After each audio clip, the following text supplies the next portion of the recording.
Good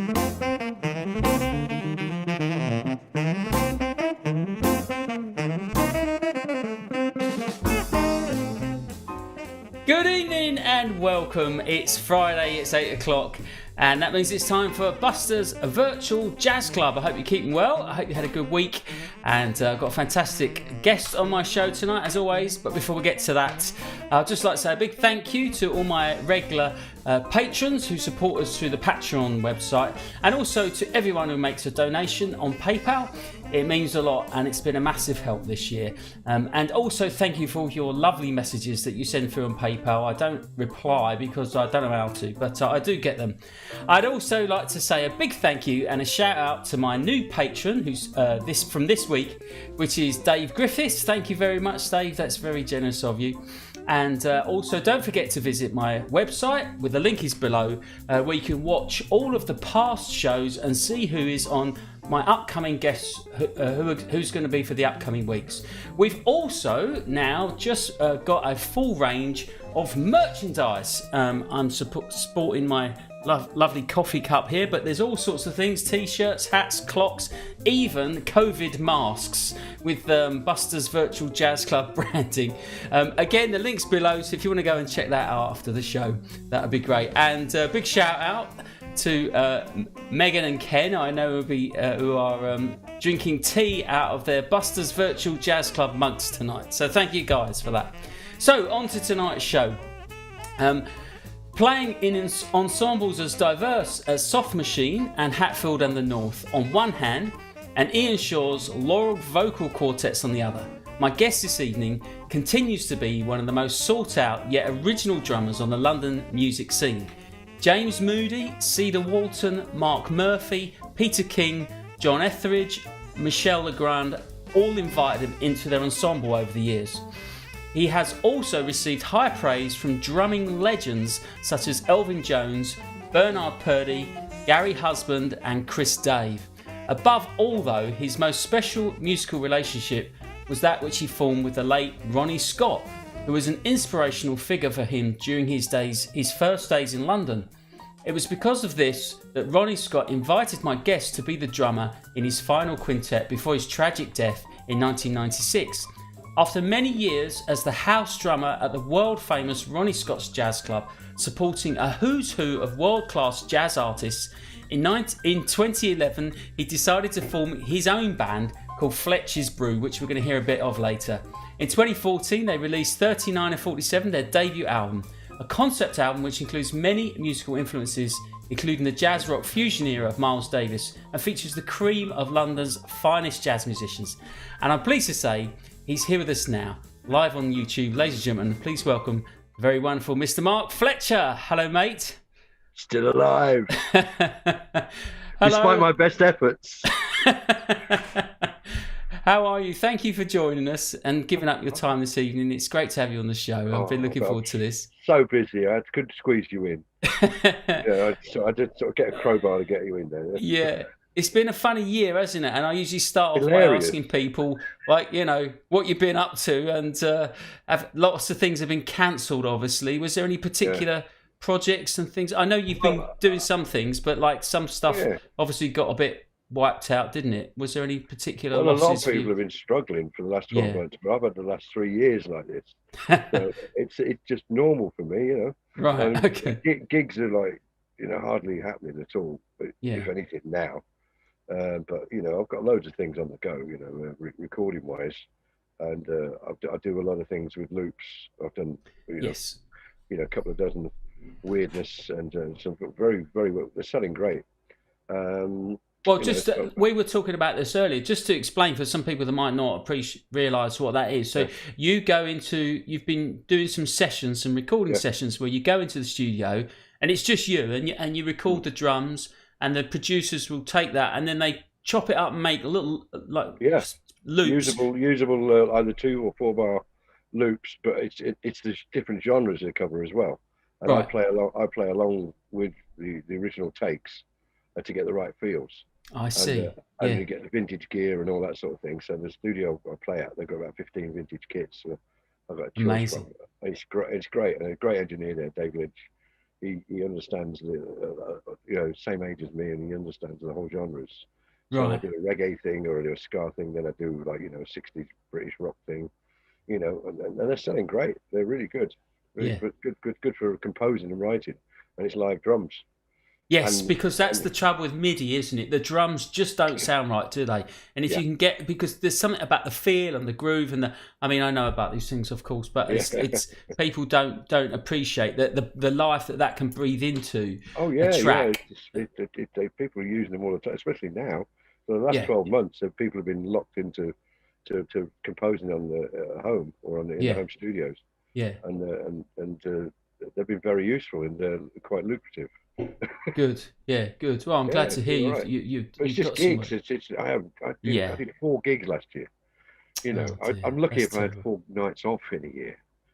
Yeah, Before that, I was very busy. It's good. Oh, yeah. For years. I mean, busy. Sometimes 4 in a day, 4 different things. Yeah, I look at old diaries. It's shocking. Funny, the flights and connections and going to New York and going to Istanbul, going to so and so, all that, and making it all on time. Luckily. And we were chatting earlier about like how with your band you could go and do a gig and then make it back for the late set at Ronnie's as well, and still do that as well. So doing those two gigs. We all crammed in one car sometimes when I managed to get a friend to set a drum kit up at a venue that was like 100 miles away or something. Yeah. And I'd just walk off the stand and straight in the car. Amazing. Normally I'm the last one out, whereas we both, know. I was the first one out. It's great.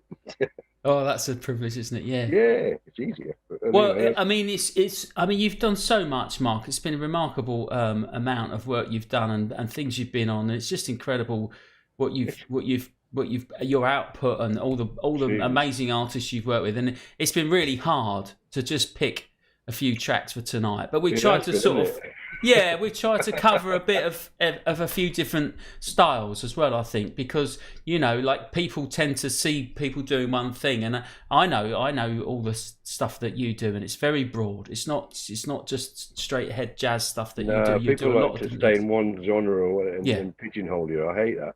Yeah, a lot of purist jazzers would say, "Oh, he's not a jazz player," just because I can play a decent backbeat. It's just no. Well, I don't know if I've ever heard someone say that. You got to love the music. But, you got to love the music. You're going to play a backbeat, mean it, Or if you're going to swing. Don't play T-jazz shit. Swing. Make it swing. You can do it without being aggressive, but you can, always play with authority. Yes. And that's you certainly do that.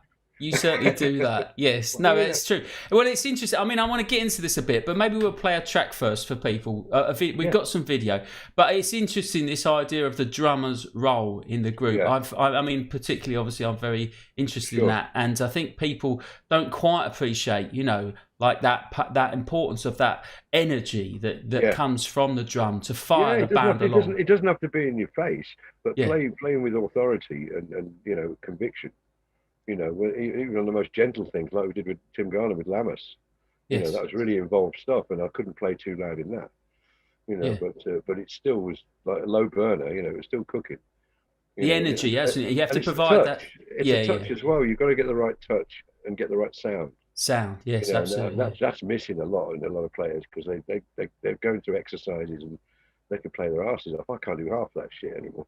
But the touch and the feel and the passion, yes, it's not all about screaming and playing fast, although I've done quite a lot of that in my time. Yeah. Well, the other thing is, of course, like so we've got this fantastic clip of you with Michel Legrand, or as they say in England, Michael the Big. And and this is with a big band. Now, big band drumming is a thing on its own, isn't it? It's quite a thing. And there's a whole kind of, like, I know myself, it's like you're in a totally different headspace, and it's a different approach and everything. And I think no more so in the big band, where you've really got to drive that band. But of course, you're reading the charts. You've got to listen to everything that's going on around you.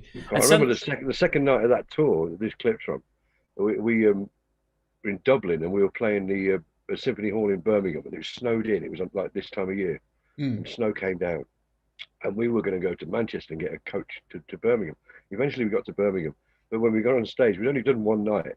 I left my glasses in the dressing room in my coat, Oh, and I had to do the whole set. And I'd only ever played it once, you know. I had to do the whole set of Michel Legrand's thing, you know, like just looking at shapes on a page, you know. I mean, the thing is, of course, it's ears as well, isn't it? You've got to use your ears and listen to it. It was quite involved. Like some of it was like semi-classical stuff as well. You know, I mean, I think I saw you at the gig we did in Basingstoke, the Anvil. You just finished doing some workshop or something there. Yes, that's right. And I was there doing the sound check with Michelle. Yeah, that was a while ago, wasn't it? Yeah, that was it. That was the tour. That was the tour. I didn't realise that. Yes, yeah. I popped in and I was like, oh, hello, you know, and you sort of saw all these great guys there. Yeah, yeah. So, well, let's play a bit of this. So this was from 2009, and this is from the show in Paris. This is. Yeah, you know, it was the last night of the tour. It was a TV show. It was a TV show as well, yeah. Fantastic. And his birthday. It was his birthday. Oh, wow, lovely. 80. And this is the London Big Band Orchestra, which is like just tons of great British jazz musicians. Yeah, Roy Ballington put all the guys together. Did he? Yeah, bass player, he put, bless him. And this is a track called Fast Food, ladies and gentlemen. So we're going to check out this video. Lovely, lovely. As it happens now, then. Okay. Thank you. Here we go.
Fantastic. Yeah. Wow. What a swinging, great big band with featuring my guest Mark Fletcher on the drums there.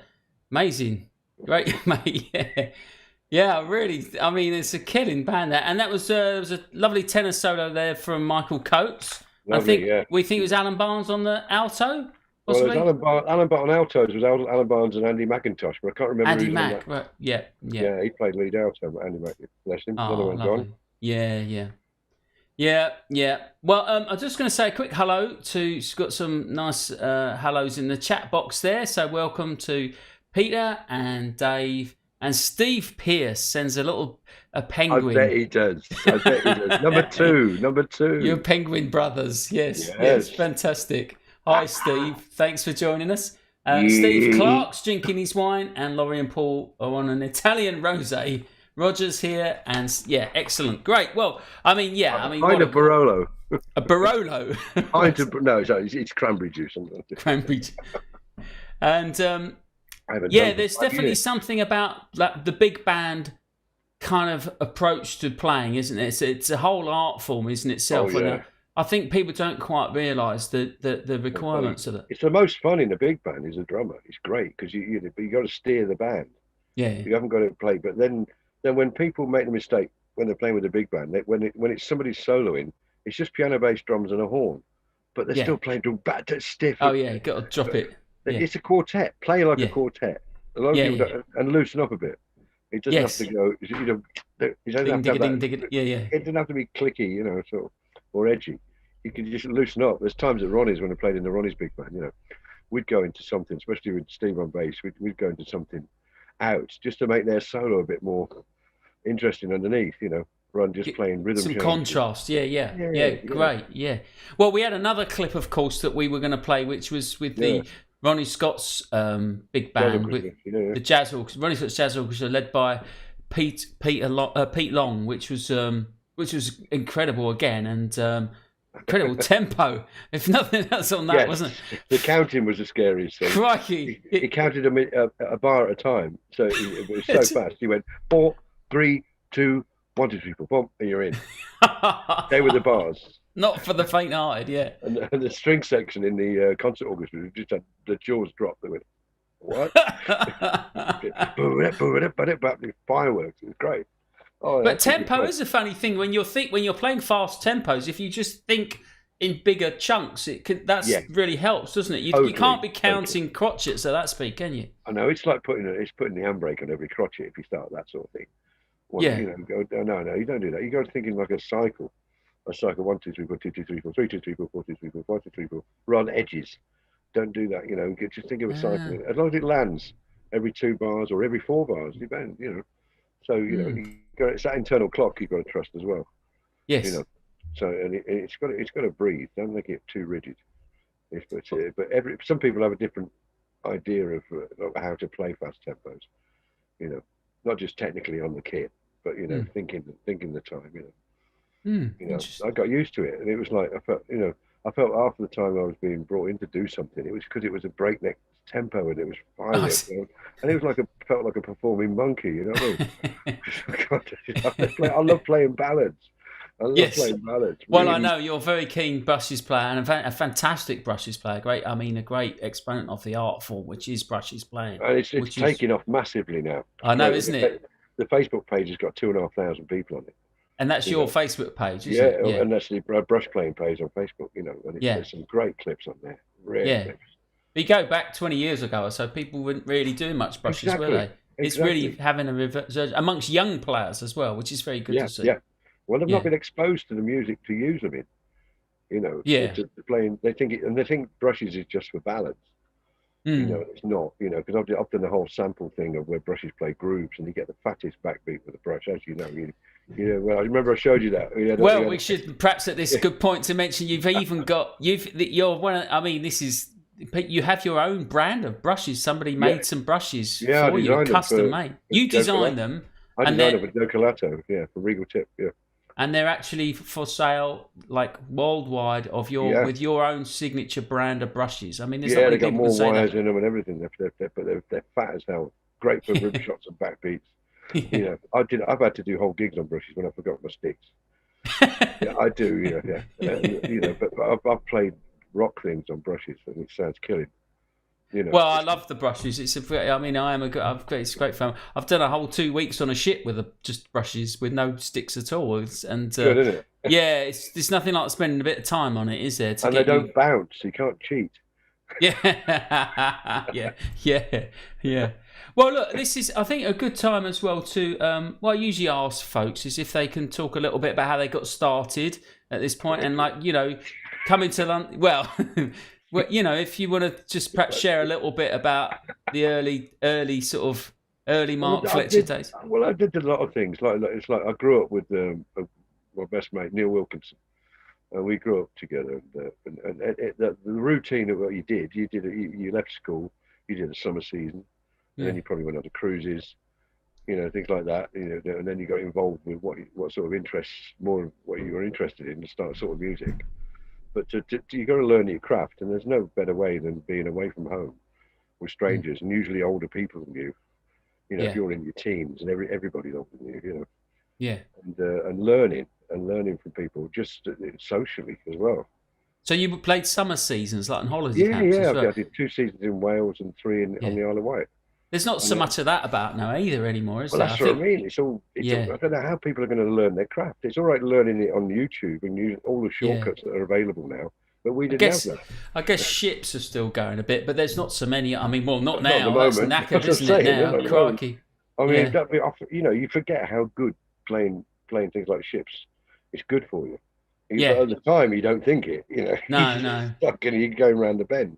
Yeah. If you're into creative things, but to travel the world and the places I've seen, when I did 4 years cruises, it cost me hundreds of thousands to go to the places I went to and experience things. And the range, you get the breadth. You have to do the reading and just playing all the styles. Yeah. And I did some jazz cruises as well. That's where I got with Dizzy and things like that, and Sweets.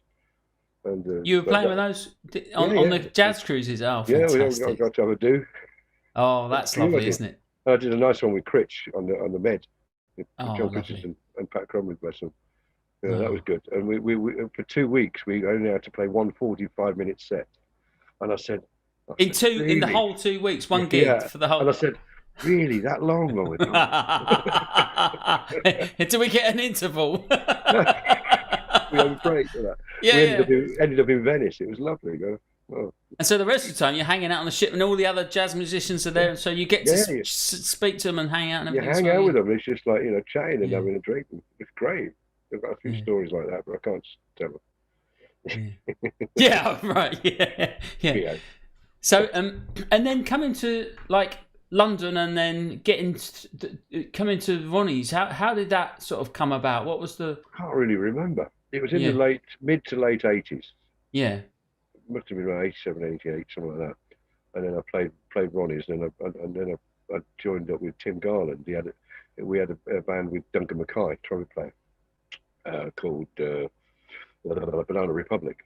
Right. And did that. Then I was doing other things. Then Ronnie asked me for my number, and then he used me a few times. Then Ronnie used to ask me to provide book trios for visiting singers and horn players. Right. So at the club. Yeah, the club, and I was doing that a lot. So I ended up booking like Dave Green, Orlando Fleming, and Robin Aspland. Yeah. And loads of people. And you guys would back the singers. A lot of people. Yeah. Yeah, I got that. Johnny Griffin, people like that. Loads of really nice to do. And then I was doing various bands. I was doing loads there with Leanne Carroll and Ian Shaw. We did a lot of live albums. Yeah, there's a few albums with Ian's albums. Yeah, I did a lot, wasn't there? Yeah. And what else? I'm trying to think what else. And were they recorded on the Jazz House label? Yes. Because they had a record label at the time. Yeah, Jazz House was it? Yeah. Good. Yeah. And so would they be live gigs that they were recorded and then put out? Yeah, usually on the Wednesday or Thursday night, but everything had tightened up and they got the sound right and any problems. So the Wednesday or Thursday night were the takes they'd used. But I remember doing a live album at Ronnie's, but it was like being in the studio because it was in the afternoon. And I was with Ian Shaw, and there was a load of us there, but sat at the tables in front of us while we were recording, like you're in the studio. It wasn't in the evening; it was in the daytime, And there was Ronnie, Pete, Cedar Walton, So there's a whole row of Oh, crikey, yeah. oh, Jesus Christ! They're watching us record, you know. Just what you want, yeah. About 3 feet away, you know. That was no pressure. But so the club was shut, and so in the afternoons they treat it like a studio and do some recording sessions. Yeah, that's a great setup, isn't it? I mean, it's a fact. And of course, back then, I mean, again, you know, people may not be aware now, but the standard set for the bands would be a week or 2 weeks. Wouldn't you? You'd play at the club. A month.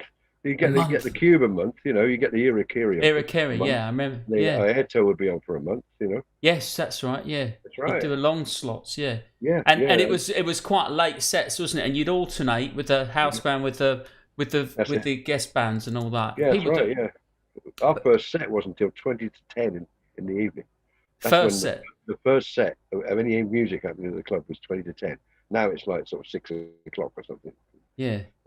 You know, so but well, I don't know about now because I don't know. and then it'd be so they wouldn't. I think the last set finished about 2 or something. Was it 2:30? 2, sometimes 3. 3, yeah, that sounds about. I remember sitting there nodding a few times, like on a Tuesday night, thinking, "Oh, crikey!" But you don't want to go and miss it. I was nodding, and I was on stage.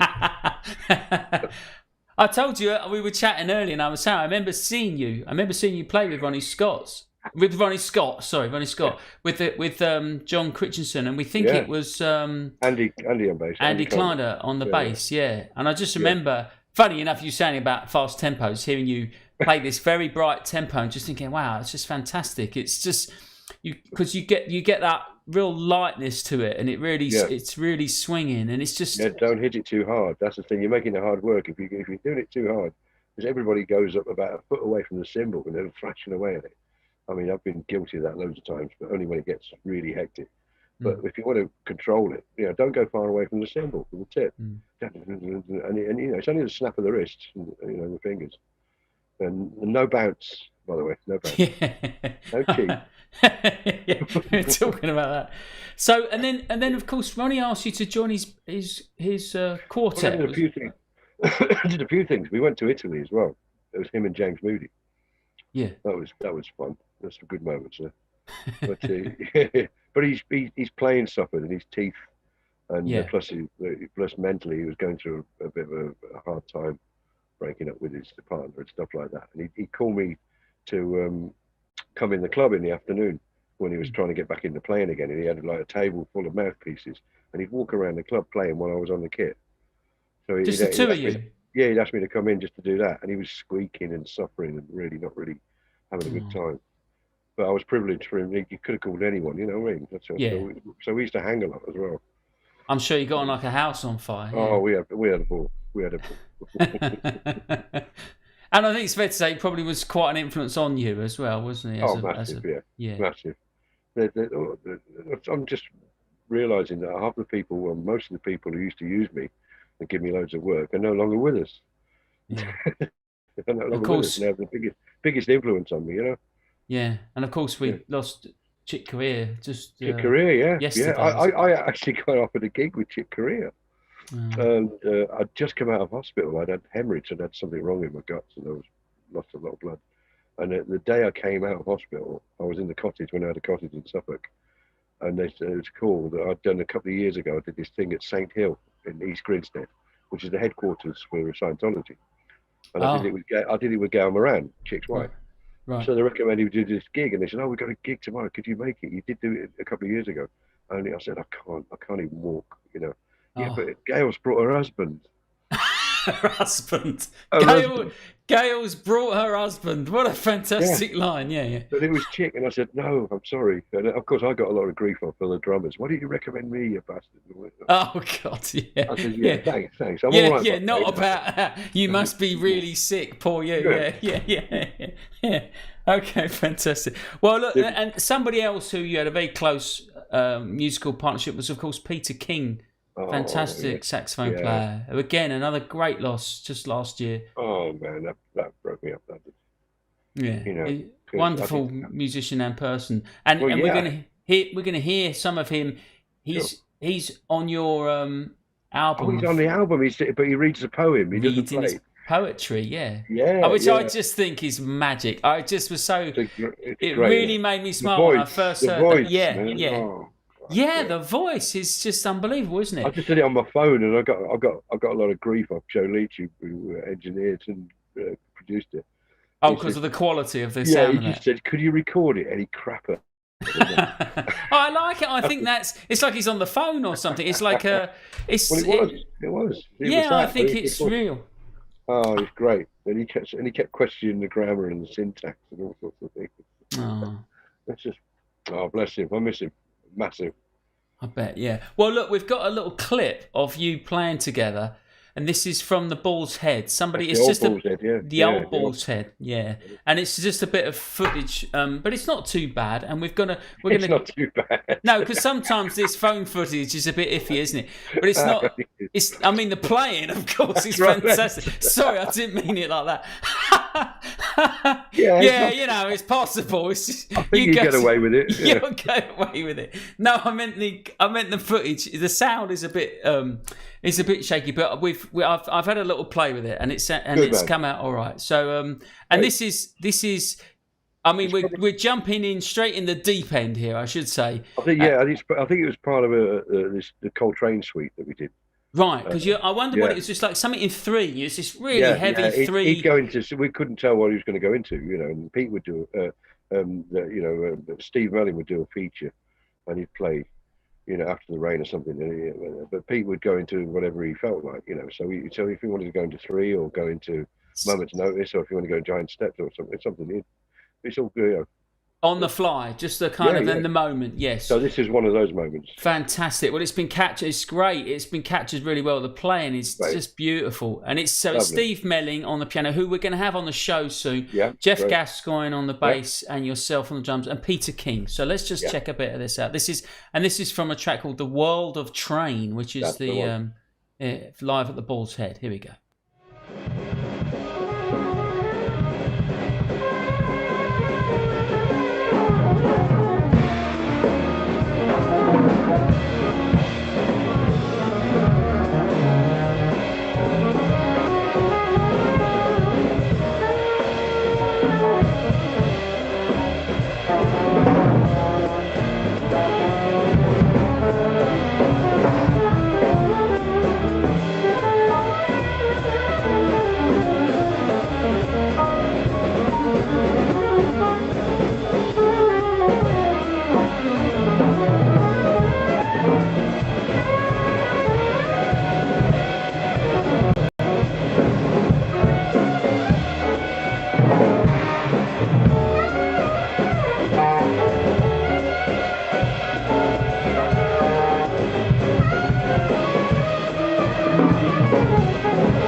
Yeah, that was really something. That's just incredible. Incredible.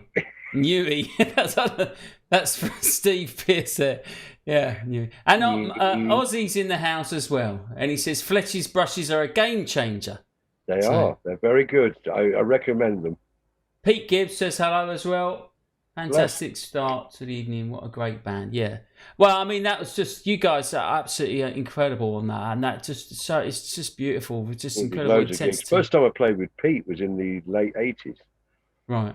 I did some depths for him with Tony Levin. And of course, then when Tony died, I was in his band, Yeah. But I got to play with Pete's quintet when he had Henry Lauder, Dave Green, and John Horner.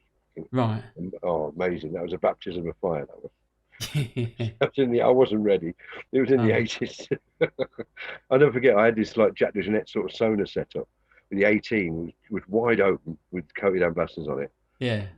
Dying in a way. And the first thing when we played, Pete just turned around to me and says, "Can you lose the tom tom?"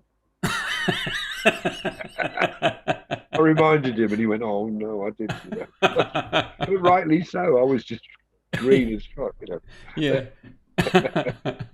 Okay.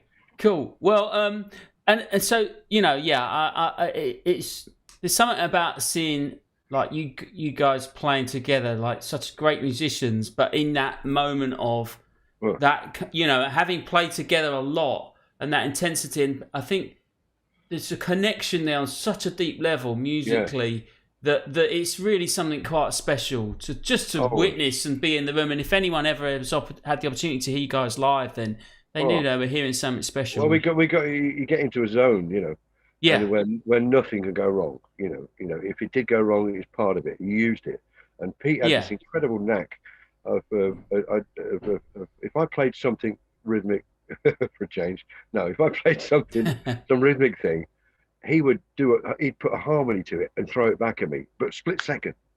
Right, right until the last gig he did, which was nearly a year ago, and that's the last gig we did, and then he died. He was doing that with no teeth. He was playing the alto with no teeth, and the mouthpiece was sliding out of his mouth, going whoop, like this. But his ideas and improvisational stuff. Yeah, it's just fucking amazing. His facility, it's special person, wasn't it? Special musician. And he was always every gig was a gem for me. Yeah. And we did loads. We did loads of flights and stuff. We travelled. And well, phenomenal. That's interesting because that's come up a lot on the show. We talk about like the thing about jazz is you're not playing a part, are you? You're playing the music, the personal connection that you have with the musicians. Really affects how the music comes out, right? And sometimes that can be that friction, can affect it as well. Well, it's sometimes when there is friction in the band socially, that can come out as good stuff in the music. There's an anger there. And like that, Miles turning around to people and telling them something, that's just people they're playing, pissing people off. Yes. It gets you on edge. It gives you the edge. There's the energy. You don't want to lose the edge. You want to gain an edge, Yeah. Like that. And to have that, it's like, or I've been in loads of bands where somebody's pissed off with me or I'm pissed off with them. It's nothing new. But then you'd overplay. But then I'd hear back the recordings and it was like fucking on fire. But because it was almost like having a fight sort of thing, and not that. Well, certain music lends it to that, doesn't it? But other music, there can be that deep sort of, I guess, love for each other's and respect that comes across as well. Various emotions come out, whether you're sad. I had to play Ronnie's the night my mum died, things like that. But you still go on and do the gig, but there's a different emotion involved, you don't let out on stage. You don't wear it as a badge, but everybody's going through struggles of some sort. Yes, music's a great channel, isn't it? It's therapy. It's therapy. Christ, Yes. And because people are starved of it, not just listening to it, but guys who played it all their life. That's all I've ever done. I've never had a day job in my life. This is my day job, So I've never had to do anything else. But I've never. So I'm not qualified to do shit, really. I play drums. That's what I do. That's all I've ever done. And that's taken away now. So Christ, that's very hard. How are you going to live? It's been tough. And what for? The doctor said to me, you've only got 3 months to live, and I said, what on? What on? Well, the thing, I think this year's going to turn it around. I think when these vaccines are rolling out now, and I think, but it's going to be a while before people feel confident to come back into gigs and things get going. It's tough, and it's dragging on. But I'm thankful I'm not young and learning the craft. Imagine now being on, you've learned all this shit in college, or you want to be a pro musician. Where is it? Where are you going to do your stuff? Where are you going to pay dues? Things. It's just totally changed. The gigging scene was great, You know, it had some ups and downs, but it was great. It was constant. Yes, always a good turnover. Yeah, but now it's so sad, man. All this pent up angst and you know, poor sods who can't get it out. I don't even touch a drumstick between gigs. I mean, even now, like 3 or 4 months goes by, I haven't touched a drumstick, and then all of a sudden I go do a live stream from the 606 in Mornington. We were playing our arse off. Yeah, you know? That's amazing. And at the end of the gig, I'm ready for a gig. Yes. I'm warmed up. I'm there. I'm ready. But I've always learned I've always played on instincts. You know, I've never been one like practicing all the time. I can't do that. You know, I admire people who. Well, I don't suppose you had time for it. The amount of gigs you were doing. No, as long as I turned up and I can play, that'll do. Well, that's what Elvin used to do. He just said, "Oh, if I practice once, I can do it. It's all right." Yeah. As long as you play what you hear. Yeah, and but I mean, for someone like you doing so much playing and so much work, so many different things, I think what's interesting as well about great musicians like yourself and something that I find very interesting is that you.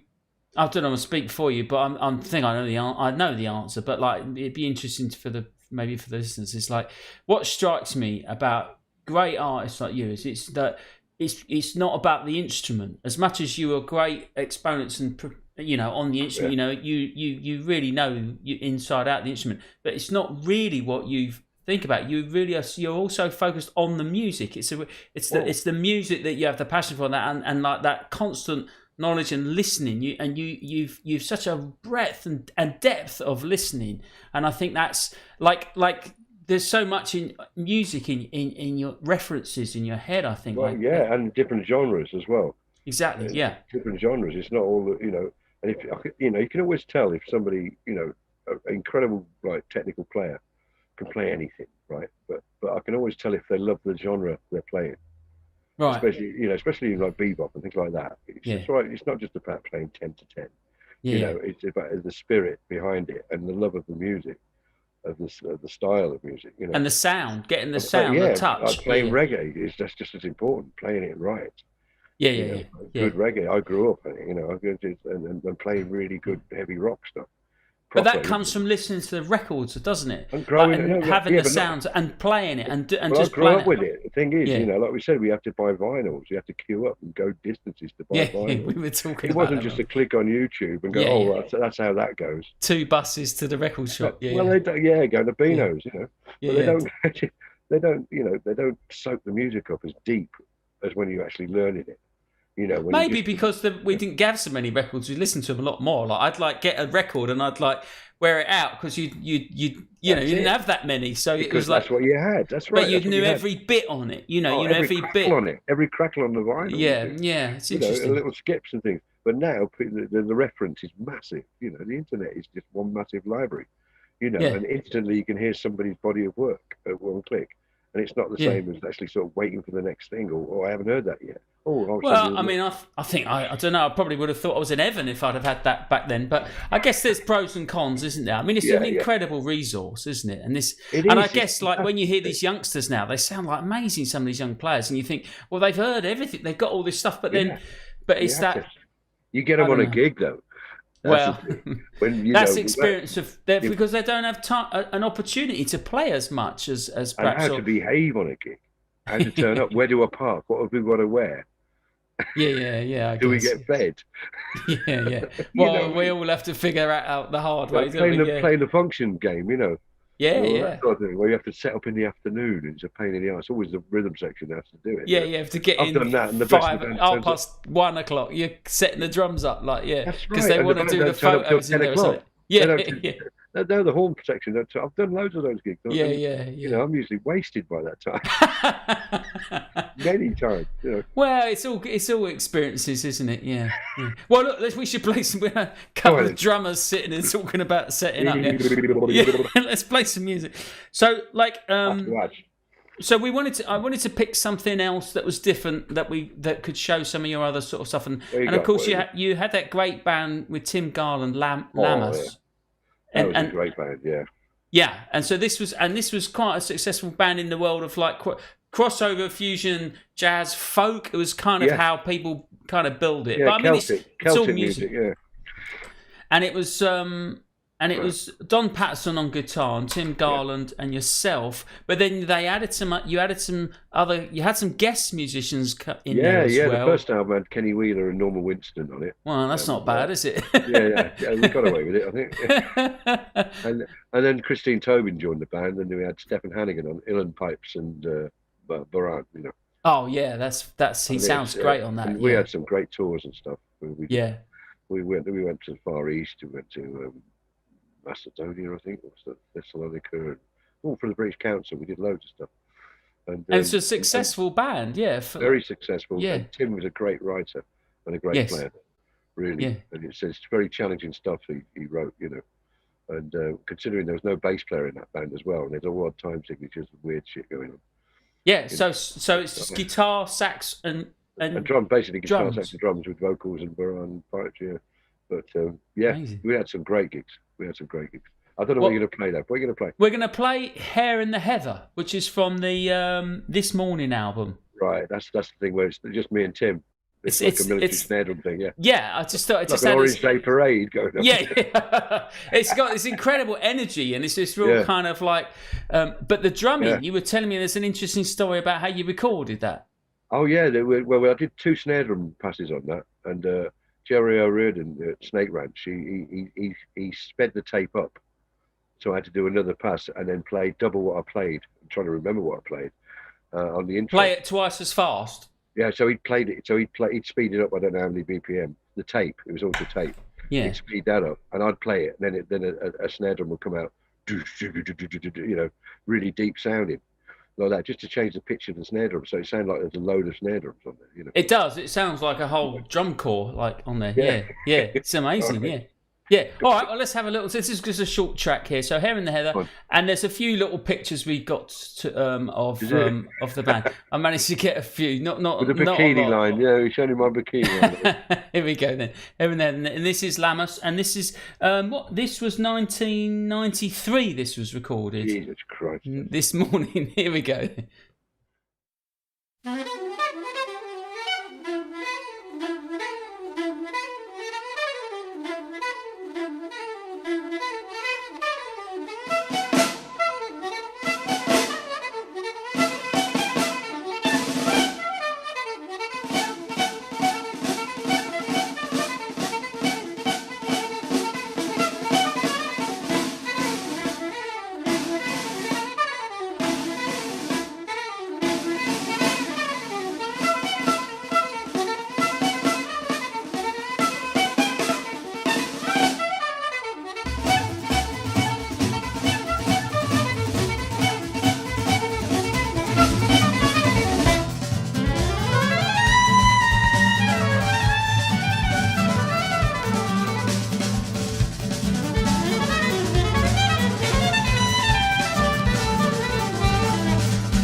you're enjoying the show. I just want to take a moment to tell you about a new way that you can help support me do this, and that is through patreon.com. That's right, I've got an account now, so the link's below here, patreon.com Buster Birch, and if you go along to there, you can now make donations by Visa credit card, so you don't have to use PayPal if you don't want to do that.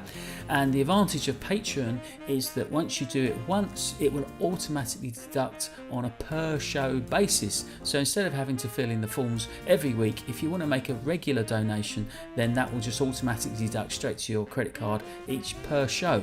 And that is hugely helpful to me because it means I know that I've got a certain amount coming in every time I do a show, and that really helps me plan ahead and keeps the viable sustainability of the show going.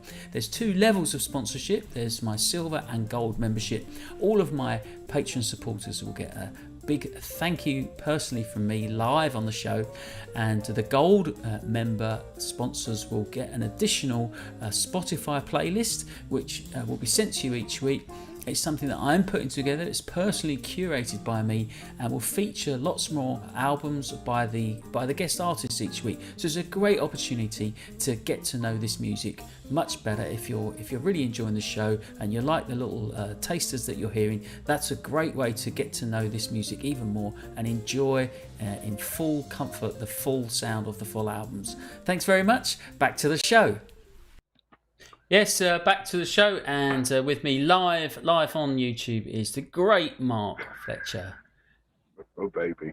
It's great to have you on here, mate. I've been really looking forward to this. We'll get some nice comments in there. If anyone's got any questions, drop them in the chat box, and I'll try and get some.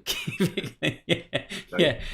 And so I thought what we'd move on to now is we're going to play a track from the album from Fletch's Brew. Oh, so. Great, yeah. So was it 2011? Around about 2011, you put your own group together? Yeah. I know. I did. I put various lineups together. We recorded this because I got some studio time from Joe Leach, and I did 3 or 4 days of getting different lineups in with myself and Steve Pearce. Yeah. And I've got enough for 3 albums. Yeah. You know, but we put this out, and it's recorded a 2-inch tape. I think it's just amazing. This, and I mean, I like the. I mean, so the band. How did the band come about? Did you just get? You had to do a sort. You just fixed the band for and you, and it was. Did it sort of evolve into that lineup, or was it something like I want to do this? Or it did, because it started doing Ronnie's, and it was we had John Donaldson, Dick Pearce was in it, right, and then I got Freddie, Carl Orr, and Steve Pearce. Right. It ended up as that, you know. And then we'd have Jim Watson on keys. Yeah. We'd had loads of guests on keys. Yeah. You know, great players, all great players. Julian Siegel was involved as well. Yes. Yeah. He's on the album, aren't he? Isn't he? Yeah. And Jim's on the album as well. Yes. Yeah. And Ross Stanley. Yes. Well. Yeah. And they all had different goes at it. You know, sometimes we wouldn't do it with a horn player. We'd have keys and guitar. Well, then later on, I had Paul Stacey and Lawrence Cottle and Mornington.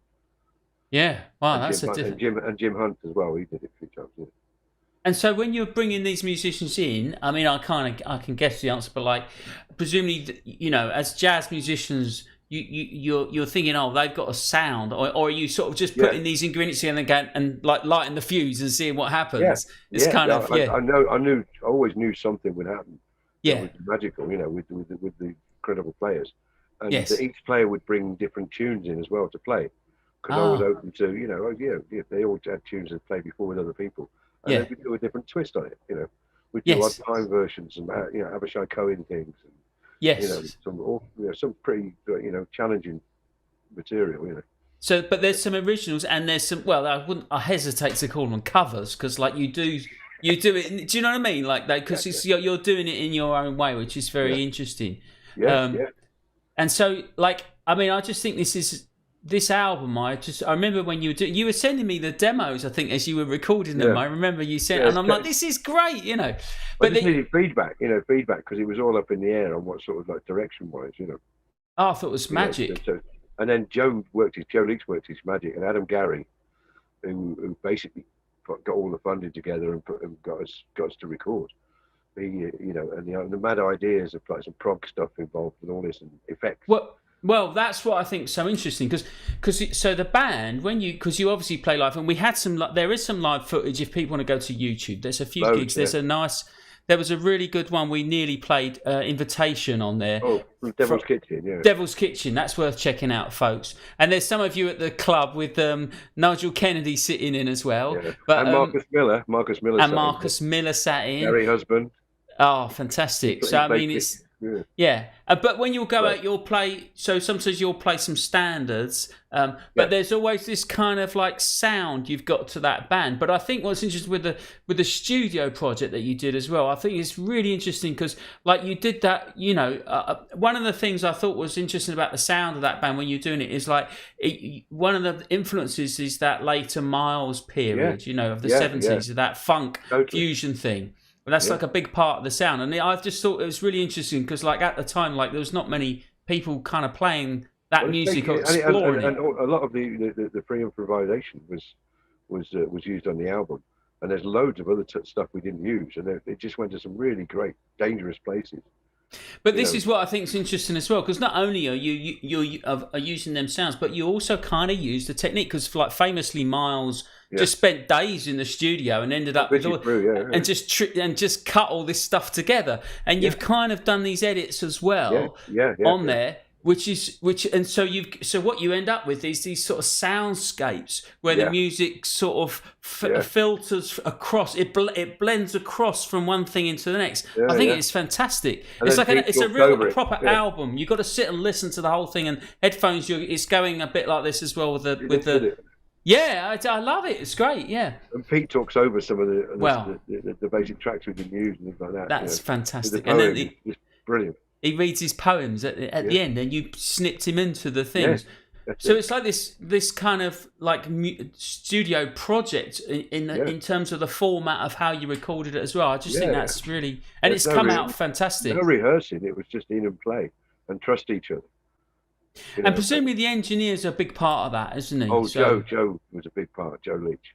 And you were saying you recorded to tape, and then he put it to. So you recorded to 2-inch, then he put it to digital to do the edits, and then record it back to tape for the mastering. Yeah, to 1/4 inch and then have it mastered. Yeah, amazing. It's quite an expensive thing to do, but I did some sessions for him and got some free studio time. But I insisted on using tape. Yeah, right. Okay, yeah. Well, you know, if it's there and you can do it, then I think it's really. I just think it's a great band. And so the album, you've got a mix of some classic kind of like repertoire. That Beauty and the Beast is on there. Yeah, lovely Wayne Shorter. Yeah. But what we're going to have here, what we've selected is Fat Albert Rotunda, which is the Herbie Hancock, like full on like jazz funk kind of lovely exploration, and it's a fantastic groove. Freddie Gavita's arrangement, you know. Was it? When we first tried playing that, it was with Ronnie's jazz orchestra, and you can imagine it fell to pieces because there's some really awkward stabs in it, and imagine the full horn section doing those things like that, and people's different idea of where the beat is. And anyway, you'll hear it.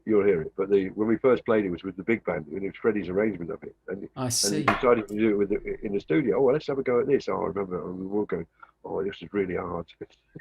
Well, I think it's worked out great, and maybe the small group thing is worked, you know, better because it's like it really suits that sound you've got. Was it Mwandishi band? I think it was around that era. I'm not sure of the album, but it's definitely that era. Billy Hart, I think. Yeah. And Freddie Gavita, he's a really great young. He's a monster.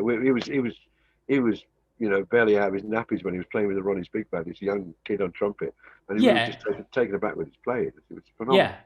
And you guys, you're of a vintage, and you're all these great sort of heavyweight players, and he comes in, this young lad, and he's just he kills it. And when we first did Ronnie's with the Brew, I said, "Can you get some effects pedals?" Okay, so he bought a few. Then he put a post on Facebook. Does anyone know how to use these? And we've got a gig 2 days to still.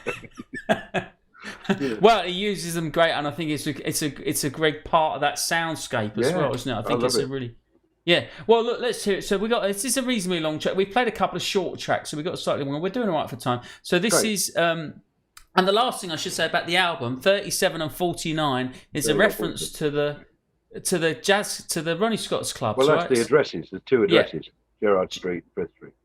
37 Gerrard Street. 3947. Oh, I've got it right. I was going so well. I know you're doing really good. Really good.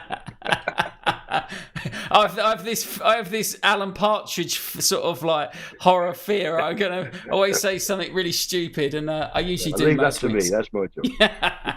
All right, well, let's check out this. And again, I've managed to put some pictures to this. We've got a little slideshow, so we're going to see some pictures. You can see. So there's some pictures of you. There's some various things. There's a lovely picture of you with Elvin Jones. Oh, lovely. Yeah, I remember. That's a great. And I think Marcus Miller's in there as well. And there's some shots of you with the quartet doing some of your live gigs as well. So this is Fat Albert Rotunda.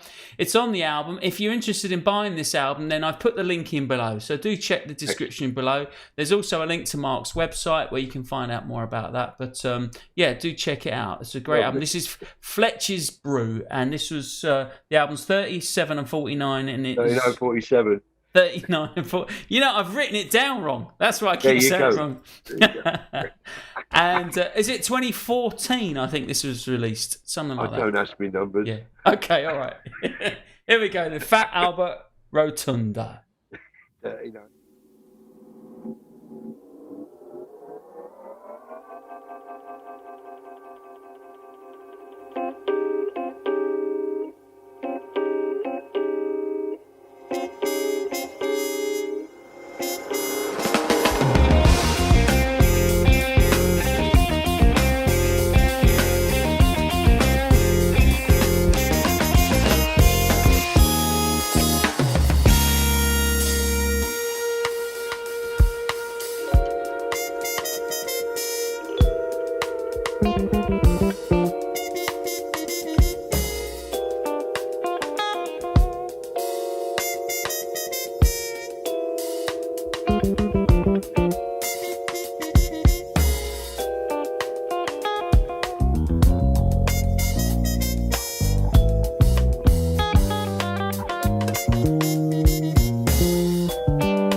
Yeah, and welcome back there. This is we've got the great Mark Fletcher here. I've just realised, I think I've just cut off. I've done something really daft there. Yeah, you've cut something off. I've cut the end off, which is You're the a poetry. moil. You're a moil. Which is what we wanted to hear, what we talked about. I thought it faded. A bit of Peter King's poetry. I'm horrified. I'm so sorry, folks. Because I can't go back now. There's only one way direction on this. It's edited. Forward. So I can't get back to that. So you'll have to buy the album, but it's well worth it. Do you see what I did there? Yeah. You crap it up. You'll have to buy the album. It's well worth it. And the link's below, folks, if you want to get that. Fletcher's Brew. As I was saying, it's a remarkable achievement. And featuring Freddie Gavita, Carlo, and great Steve Pearce on the bass. It was just and Jim Watson on keyboards. Yeah. And Jim Watson on the keyboard there, and the sounds, and just the whole thing. Yeah. Oh, I don't believe I did that. What a plonker. Still. Newy. And you're getting a lot of reaction from that in the chat box there. A lot of people saying how much they're enjoying that. Tony Mills, I knew you'd like that, mate. And Ozzy is saying that's awesome. Rocky Hambling, this is killing. Ian, lovely to see you, Ian. Hope you're keeping well. Glad you're enjoying the show. And Eamon Ferris, he says, how does one get that tone from the drums no matter what he plays? Yeah, great. Yeah, it is remarkable. And just a house kit. I always use a house kit in the studio. But as Eamon says, you have a sound that you get on the kit, which is it's knowing getting the best out of what you got to use. A lot of years in the studio and doing festivals where they provide gear. Right. And getting. I mean, I saw Elvin play the most weirdest kits. But it still sounded like Elvin. It was him. Yeah, it was him. And all this anorak thing about all the tiny little details and all that. I'm into vintage gear big time. I've had loads. Now I've just got one little kit and it'll do for everything. If I do a rock gig, if I do a little 18 bass drum kit, I can get a big sound out of it. Do you think it goes back to that thing I was saying before about having like the reference of the sound in your head? Yes. What you're trying to. You just wallop the mic as well. It's going well, isn't it? Yeah. You've been drinking again, haven't you? I haven't drunk a drop, officer. Having that sound, I think, if that clarity in your mind of the sound you're trying to achieve, and then you're getting that sound out of the drums, isn't it? Yeah. Well, it's the trick to getting a good sound out of a kit. Many people have their own gear, and I've played other people's kits, and they've really not gotten the full potential out of the kit. Then they say, "Oh, I really like that sound that you get." And do you want me to do it? Oh no, I've got it how I like it. It's like. You mean tuning as well? Yeah, well, tuning and head choices and things like that, Right. But as long as the heads aren't really knackered, and certain drums have a certain better uses, like rock stuff, like old Ludwig's great, and cranking up Gretsch. The only kit that I think you can really crank up is a Gretsch.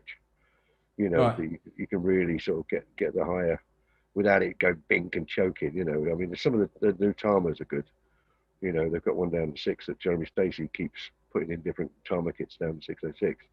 And they're great. They're great. Really much better than the normal like Japanese kits available, But there's certain makes of kit that have a certain sound, a certain style of music, I love old Rogers kits and things like that, the warmth, the fat tones, But they don't crank up as good, So, this is it's just hearing you talk like that. I mean, it just shows the craft, doesn't it, as well, of like really and dealing with the situation you're in. Yeah. Like, oh Christ, this ain't going to work. Okay, so you adjust. You don't let it ruin your playing or ruin your gig. You just deal with it. I've had to play on Mickey Mouse toy kits, sort of like, and lay into it. But you just do it, and it still sound good because people will get the passion that you're giving, rather than the technical side of it. That's a bit ringy. That is. That's a bit. I'm not really interested in that anymore.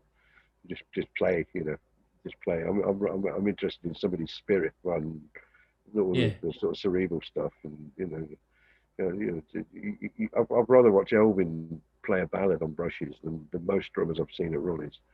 Who are firing away. I've seen Vinny, everybody, Gad, Vinny, Weckl, everybody. at Ronnie's. It's great what they do, but you know, it did some of it didn't move me as much as it should. You know, Right. because people are listening for the technical side of things rather than the passion. You know. You know. Well, anyway, that's my excuse. Well, the other thing about drums as well is the room, isn't it? Affects the sound a lot as well. Massively. Yeah. Ronnie's And even stage, moving it in one part of the room to the other, you got the sound and everything is really. Some of the nights at Ronnie's, you know, after nearly 30 odd years of playing at Ronnie's, Wow. You know, the different areas on stage, and because it's such a dead sound that it doesn't travel more than a foot away from when you're talking. It really doesn't. And I don't know how Phil Wood played acoustic there with no PA or anything. But one of the best sounds I got on stage was the thing you were talking about, where there was two guitars. It was Al Di Meola and another guitarist playing acoustic guitars, and I used their drummer's kit. It was just drums with that, but he had a perspex screen all around the kit, and it was the best drum sound I'd ever felt at Ronnie's because it was bouncing back, and I didn't have to lay into it, and I was touching it. And I've heard recordings of that night, and like that, and I went, but Freddie Gavisa's face, because he's in front of the kit, but he's not feeling the air move like that. And he was really uncomfortable because I was behind this thing like in a booth almost, you know. Yes. And it wasn't, the vibe wasn't going acoustically across the stage, but for me it was the best drum sound. But it lost the vibe for the rest of the band. You see what I mean? You know? Yeah. Anyway, so because I wasn't welling it like I normally did, you know. Yes. That's really interesting. Yeah. It's good. And I mean, like so many years of playing with so many great visiting artists at the club there as well. I mean, you've played with everyone, and we were chatting earlier. You were saying about all the cassette tapes off the desk and stuff. I've got 30 years of cassettes and mini discs and DATs. You know, I should get a lot of it put and digitized. You know, put into files, because some of them really album quality recordings. You know, when Chris Lewis used to work there. Really, it seems like a missed opportunity that they're not doing more with all that stuff. I don't know. I mean, I couldn't say loads. Yeah, they should. I mean, I've been asked by a record companies if I'm interested in putting them out. You know, but I don't know what the legal sort of side of things. Well, I'm sure they'd be very interested at that point. But most of them, they're all gone anyway. They're people who are no longer around. You know, I've got recordings with Ronnie as well. I played at the club. Oh. You know. Yeah, people should hear this music. I'm not really. Well, that's the point. It should be. I'm a shit businessman, you know. This is weird, you know. But I'd rather people hear the music. I'm not bothered about, you know. It's like when I had my brushes made, and you could charge this and do that. I said, I just want brushes. As long as I get pretty brushes, I'm all right. And those brushes I designed, you know. Well, maybe there's somebody out there will get. Well, there's loads of good music, and most like Bob Kindred and people like that who I used to play with all the time from New York. And he played some really like Get sort of things. And I've got the Mingus Big Band. I've got Roy Ayers when he had Dennis Davis with him. Wow. You know, grooving his arse off. Man. Yeah. Great. Yeah. Yeah, it's quite a legacy there. It's incredible. Yeah. I can just imagine. I mean, as I say, I remember it's been a long time since I've been seeing you there, and you're, I've got to say as well, you're a very generous person, as you always have been, and you was very nice to me. I remember when I was a young student, you came around my flat over the off licence in Hackney. Yeah, give me a lesson. He wouldn't let me pay you, and then it was really sweet. I think in the end I give you some petrol money, but and then you've always been very generous with your time and with your knowledge and with your skills. And I know you've done some teaching as well. You've done some teaching. You do some teaching. And hopefully, I'm trying to start this, but because I haven't got access to a kit, it's hard. But I can point out and adjust things, and see people doing stuff. And on the Zoom. And I've been doing that with a few guys through like video medium, So there you go, folks. If you know anyone who wants to do a one-to-one with Mark across Zoom, he's available and very available. Get in touch. I'm sure you can learn a lot from this man. There's a lot. I mean, just incredible knowledge of music, of jazz, of drums, of the history of jazz as well. And again, I know you spend a lot. You're on Facebook a lot, and you post a lot of great pictures. I don't know where you get all them pictures from. You've got some. There's some secret stash somewhere. They're incredible. Some of the things you post. It's by me. See that latest one with was it Dizzy Gillespie and Elvin? I didn't see that. I've been wrapped up today. I think I put it up yesterday. I'd never seen it before, and I found it. I went, "Cool, that is rare." But that really, he's up there posting all these videos, and I think what comes across to everybody is like your passion for this music, and it's clearly undiminished after all this time, and still searching out those pictures. And the thing is, and still discovering stuff, even though I've been playing like a pro for 45 years, I'm still discovering stuff that knocks me out. That really, I said this with Steve Pearce the other week, about this stuff. We were listening to some Charles Mingus live things with Eric Dolphy, who was burning. And I said, this was recorded like 50 years ago. Yeah. I said, we're discovering it. And, do you imagine what other things are out there, that you just and it still when you were sounds, younger, sounds fresh and it's outrageous. Everybody on form, ridiculously on form, And it just knocks me out. There's so much out there. There's still things to discover. Yeah. There is. But I think that's why you're such a great artist as well. One of the reasons is that passion for the music and love of it. And you really clearly, lived it. You really have. And it's lived me. It's lived me, he says. And it comes into your, and that comes across into your playing, into everything you do. And I think that's just such a great thing. And like that, you totally kind of embody it. And being authentic to yourself. Yeah. Rather than just being in a studio, right, tonight, Matthew, I'm going to be this, I'm going to be this. I've done a lot of that, where especially like for the loops, and I've had to play a certain style, and all day I've had to be like so and so, but knowing all the little idiosyncrasies and all the little touches, the difference it adds, it's not about ego and as I was chatting with the drummer who was in the studio next to the one I was recording, and I said, I'm doing a lot of GAD stuff today and all this. Things. Oh well, when I record, I want to be myself. I went, okay, good luck with that. Good luck with that.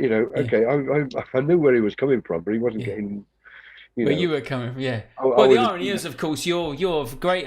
You transcend that entirely, don't you? I mean, there's just a job. That's just a gig, isn't it? Doing that, and you can pull that out, but you transcend that in your artistry of your music and what you play with your band and all the things you do. That's try and add something. Always try and add something. Don't try and ruin it and over egg it, but add something that's quite unique, or that people are unexpected. Sort of like I love things like that. Well, that's why I used to, in my band, we used to go off in different directions. One night we'd just go, I'd do a filler like that, and me and Pierce would go into this heavy reggae groove. For no reason. We just do a feel that we like, and we go into some frantic sort of Brew thing, just me and right. Anybody wants to join in, we're waiting for the rest of the band to sort of play something. Well, that's interesting. You mentioned that he's made a comment that this Sunday. I don't know what that means, but he's obviously means so. We're having a do on Sunday. Oh yeah, right. Okay, great. But that's like so. With this has come up on this show before, how musicians can connect in some way. Like when you get that personal connection, when you have a musician that you connect with, that you've done a lot of work with over many years, that's quite a special relationship, isn't it, musically? And knowing that you and just that telepathy, that musical telepathy that develops on stage, that's an exciting thing to it's good to watch. I like, when you see people who play for years together and watch how they react together. Yes. I remember Tony Levin took me to see Cecil Taylor at the Festival Hall, and it was Oxley on drums. Yeah. And Anthony Braxton and somebody else, and he says, "Watch this." I went, "What?" He says, "He doesn't get on with the bass player, or he doesn't get on with so and so." And when that other guy played, Oxley stopped playing. Oh, crikey! At that standard, that level, you know what I mean? Like, like he doesn't like him. It doesn't matter. Like where was it? The Festival Hall or something? Oh, crikey! Yeah. And I hung out with him afterwards. He was great, Oxley. What a history he is. Yes. Tony Oxley, he's a motherfucker. He really, yeah. That big cowbell. I was just thinking. He made that when he was student. He was an original, wasn't he? Very original and very really, great. You hear him play straight ahead stuff. I had a phone call with him. I said, I heard you recently playing with Bill Evans in '72. He went, really? Was it any fucking good? And I said, he was killing. He said, yeah. He asked me to join him on the road. He says, what the fuck do I want to go touring with a piano trio for?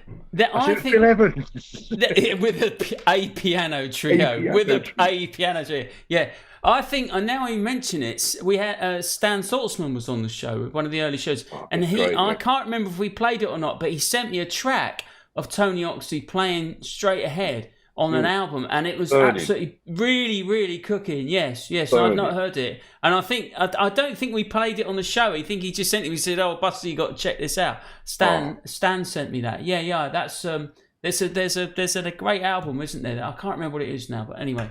But, there's Extrapolation he did with John McLaughlin. Yeah. Oxley was on that. That was, and then Oxley told me. That was the big album that was massive. But wasn't Oxley was a dep. Really? Who was it meant to be then? God, he did tell me the name, and I don't want to get it wrong. So right, okay. Well, I'll leave that to me. he just said, because there was there was all the odd time stuff. He said the guy they got couldn't read the odd time stuff, so they got me in because they knew I could read it. That's the only reason he got the gig. Wow, yeah. John McLaughlin. Yeah. That's a remarkable album, that is. Yeah. Yeah, with Badger on the bass. Yeah. Yeah, I mean, it's amazing. All these guys, and you clearly have been, and I know you had a great relationship with Tony Levin as well, and you've still got his kit, have you? I've got his little 18 old Gretsch kit, which I used to see him play all the time, and his ride cymbal, and it's just a lot of history. He lent me that kit when I came back from the States. I lived in the States for a bit. And I was sold all my stuff to move back out there, and then I changed my mind, and I'd got no gear, so he lent me his little Gretsch kit and a car. Oh, that's lovely. So like for 4 or 5 months till I got got my shit together, I stayed over here. I don't know whether that was the right choice. it was the 80s. No. Well, I mean, he was another great, and you clearly had some great input from him there as well. And massive influence, yeah. You were talking about the ride cymbal thing. You used to go and just play ride cymbal with him. Yeah, I used to see him nearly every day around his house in Birmingham, Yeah. And he for about 6 months he was bedridden because he'd done his back in. But he used to have a ride cymbal next to his bed, and he used to show me some little things on the ride cymbal, and I learned more from that than anything else. Wow. Was that, and how to make a ride cymbal, how to work it, and not overplay it, but pull certain notes out of cymbals. So it's the same with the drums, pulling certain sounds out of the drums, and getting the most, and things that people haven't heard. I've got all these little tricks that with brushes and sticks, and I see people doing it now, and I like to think, oh God, they've been listening. Stuff I did like 30, 40 years ago. Yeah. It's fantastic. Nice. It's nice. Fantastic. Yeah. Well, look. Unfortunately, time's against us, and we've just got. We're gonna say our goodbyes, and then we're gonna play out with this track. It's a reasonably long track. It's we've got a clip here from a very recent gig. I thought we'd finish with something that you've done very recently, which is just under 3 weeks old. So I thought that would be a good one to finish. And this is a live stream from the 606 Club. So, folks, I think it's Saturday nights they're doing. Is it every Saturday night or? No, I think they do other nights. They do other nights as well. And it's great, live stream, pay to watch. It's, Steve's done really well to keep that going. Yeah, and it's good to support it, Yeah, and so do support that, folks. There's and you can buy tickets. I've put the link in below for the 606. There's live streams there, and you can jump straight to that. And they've kindly, I have spoke to the club, and they've agreed to let us use this. Excellent. And so this is from the Mornington Lockett Quartet, which was 3 weeks ago on January 23rd. We've got Mike Gorman on the piano, Jeff Gascoigne on the bass, Mornington Lockett on the saxophone, and yourself on the drums. And so this was a live stream gig. You just go in, you play the set, and there's no audience, obviously, but it goes out live in real time. That's it. Yeah, it's quite weird. In fact, it's great because there's no noisy crowd. So you can hear each other. Noisy band. It's great. Basically, it was the band that Pete King used for the last few years of his life. It was that because always Pete and Mornington did the gigs, Right. And he gave Pete a break when Mornington did a couple of tunes, things like that. He did the same with Ronnie. Mornington was with Ronnie when he was struggling playing. So So Mornington was like the go-to guy. He's like the sniper. Oh, he's an amazing player. Oh, he's phenomenal. Yeah, always has been. Yeah. And again, somebody you've worked with for a very long time. Yeah.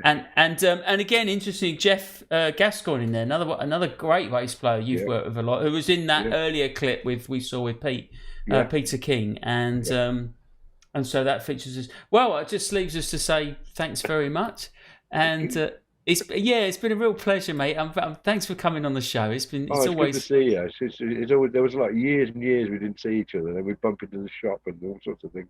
Yeah, it's funny, isn't it? Drummers, you don't see each other much, do you? Because there's only one on a gig, it's nice to sort of catch up. And as I say, you've always been very generous to me, and I've always appreciated that. You're very kind. Thank you. And it's been a pleasure to see so much of your great music, and I'm just it's just a shame we couldn't think. There's so much that we could. Yeah, we just had to dip in a few things, didn't we? But hopefully people can, and so you've got your website, of course. People can go to your website. Apparently, there's a website. Apparently, there is a website. Again, I've put the link below, so they can jump to that. Great. And I think there's some other interviews on there. There's some of your music. People can buy your album from there as well. The Fletcher's Brew album. Excellent. And see that. So we're going to play out with this video now, and this is Cherokee. And I wanted to get a bit of you on the brushes as well, because your brushes playing is second to none, mate, and it's absolutely wonderful to hear you. Thank you. And again, I was going to say, lovely tempo on this. Lovely tempo. I know. We pulled it down actually from what we were going to do it. We were going to do it. Well, I think sometimes it's too fast, isn't it? Because with Ronnie, we used to do ridiculous tempo. Yeah, but this is lovely. It really swings. Yeah. So, okay, folks. Well, and just to say, next week's guest is the saxophone player Mark Lockhart. So that'll be another lovely, some great music lined up for that. So do tune in. And don't forget to sign up on the mailing list, and you'll get your invite sent every week out on the Friday, 1 hour before the show. Take care of yourselves. Thanks again. And if you have enjoyed the show and you have enjoyed the music, do consider making a donation. It's all we got to keep us going at the moment, and it is much appreciated. And we shall, and all the donations are split between us both. So that's very kind. Once again, thank you to my guest, Mark Fletcher. Lovely to see you, mate. Take care, everyone. Good night. And we'll leave you this with Cherokee with the Mornington Lockett Quartet live at the 606 January 2021. Thank you. Lovely. Good night.